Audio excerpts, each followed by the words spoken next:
The Al-Qaeda reader, the unfiltered echo of doctrine. Forget think tank analysis and media punditry. Raymond Ibrahim's The Al-Qaeda Reader performs a radical act of intellectual honesty. It lets the enemy speak for himself in his own theological language and dares you to take him seriously. This is not a book about geopolitics or poverty. It is a philosophical excavation of will and idea. The core philosophical argument. Ibrahim presents Al-Qaeda not as a band of psychopaths or a political protest group, but as conscious, logical agents of a timeless theological idea.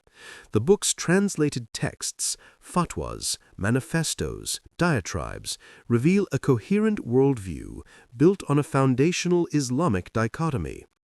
Dar al-Islam, the abode of Islam or peace, and Dar al-Harb, the abode of war. From this, all action flows. The war is not metaphorical. It is a permanent state of existential conflict between the domain of Islamic order and the domain of unbelief, which must ultimately be subdued. Al-Qaeda's genius, as laid bare in these texts, is their ruthless literalism.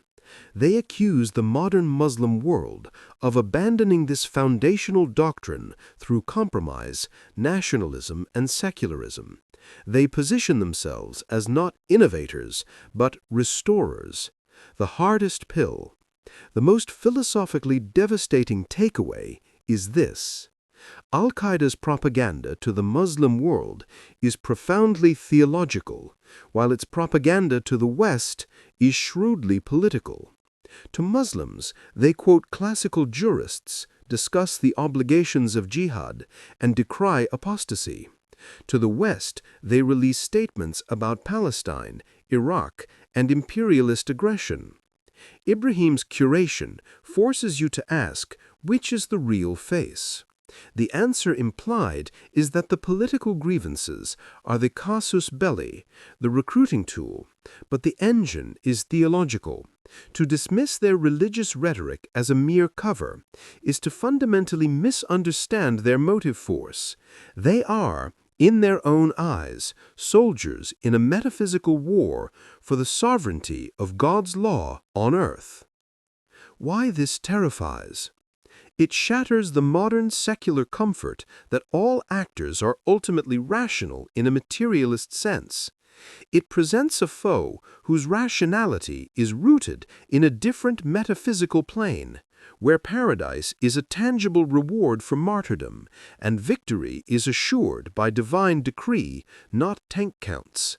To confront this is to confront the return of holy war as a genuine historical force, something the West thought it had banished with the Peace of Westphalia. Crucified again, the suffering body of history. If the Al-Qaeda reader deals with the idea, Crucified again documents the flesh. This is not a work of high theology or strategic analysis. It is a chronicle of blood, ash, and broken churches. Its philosophical power lies in its unflinching focus on the human cost of enduring civilizational tension. The core philosophical argument. Ibrahim makes the case that the persecution of Christians in the Muslim world is systemic, ideological, and historically continuous. This is not about random violence or local conflicts. It is the modern manifestation of the Dhimmi paradigm, the classical Islamic legal framework for tolerated yet subjugated non-Muslims. Under this paradigm, protection, zimma, is exchanged for payment, jizya, social inferiority, and political impotence. The modern twist, which Ibrahim meticulously documents, is the collapse of the strong state that once enforced this pact, like the Ottoman millet system. What remains is the theological and social contempt for the Dhimmi, now unleashed in an environment of weak governance and Islamist fervor. The result is pogroms, church burnings, forced conversions, and ethnic cleansing from Egypt to Pakistan, Nigeria to Indonesia. The hardest pill. This book holds up a mirror to the West's selective compassion. While Western institutions loudly decry hypothetical Islamophobia, Ibrahim documents a near-total silence on the actual, mass-scale Christianophobia, consuming ancient Christian communities across the East.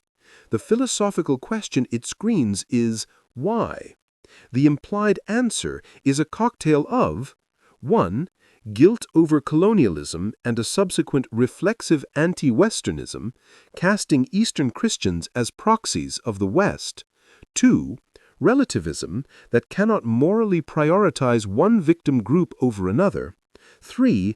A deep-seated fear to name the ideological thread, Islamic supremacy, that connects the persecutors, lest one be branded a bigot.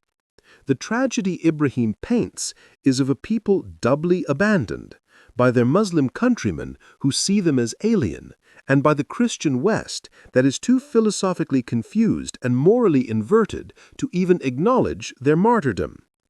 The Crusades re-examined, the reactive howl. Now we use the lens forged by these books to perform the ultimate historical thought experiment, recontextualizing the Crusades. The standard post-colonial narrative paints the Crusades as the original sin of Western imperialism, unprovoked, greedy, bloodthirsty invasions of a peaceful Muslim world. The philosophical counter-argument, deeply informed by Ibrahim's overarching thesis, is this. The Crusades were not an initiation, but a belated, desperate, and ultimately failed reaction to over 400 years of sustained Islamic jihad that had annihilated Christendom's heartlands. Let's follow the timeline of terror from the Christian perspective. 1. The 7th century onward. Islam erupts from Arabia and, in a breathtakingly short period, conquers by the sword the entire Christian heartland. Jerusalem, Antioch, Alexandria, all of North Africa, and most of Spain. These were not border skirmishes. This was the conquest and subjugation of the oldest and most foundational Christian civilizations. The Byzantine Empire, the Eastern Roman Empire, is reduced to a rump state, fighting for its life. The 8th century. Islamic armies cross the Pyrenees and invade France, stopped only by Charles Martel at Tours, 732. Southern Europe lives under perpetual threat of raids and slave-taking. The 11th century. The breaking point. The Seljuk Turks, new converts to Islam, conquer Asia Minor, modern Turkey, from the Byzantines at the Battle of Manzikert in 1071. They then desecrate the Church of the Holy Sepulchre in Jerusalem, 1009, and begin persecuting Christian pilgrims. The Eastern Emperor Alexios I sends a desperate plea to the Pope for help against the infidel who is now at the very gates of Constantinople. The philosophical reframing, the Crusader, mustering in 1095, did not see himself as an aggressor. He saw himself as a responder to a 400-year-old emergency. He was answering the call to liberate captive Christian brethren, the Dhimmis of the East. Reclaim the stolen core of Christendom, Jerusalem, the navel of the world. Defend the last remnant of the Roman Empire, Byzantium, from final extinction. Stop the seemingly inexorable advance that had already swallowed 2/3 of the Christian world. In this light, the Crusades were not a colonial land grab. They were a violent pilgrimage of reconquest. They were the West's attempt, after centuries of losses, to go from a defensive, defenders of the West, to an offensive, to strike back at the very heart of the power that had been assaulting it for generations. The final, tragic irony. The Crusades ultimately failed. They were morally compromised by savagery, like the sack of Jerusalem in 1099, politically fractured by infighting, and ultimately unsustainable. But their historical legacy has been successfully inverted. The aggressor became the victim. The reactive, defensive war became framed as the archetype of unprovoked aggression. Why this matters today? To understand the Crusades as a response is to shatter a foundational pillar of contemporary Western self-flagellation. It restores agency and context to Islamic history.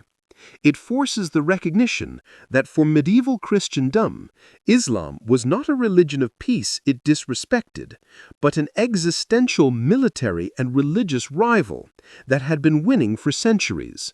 The Crusades were not the first shot fired. They were a ragged, brutal, and belated counteroffensive in a war that had been raging since the desert winds first blew out of Arabia. Conclusion: Ibrahim's work, taken together, constructs a harrowing continuum from the theological imperative, the Al-Qaeda reader, to its human cost, crucified again, to the historical pattern of conflict, sword and scimitar, to the men who fought it, defenders. It presents the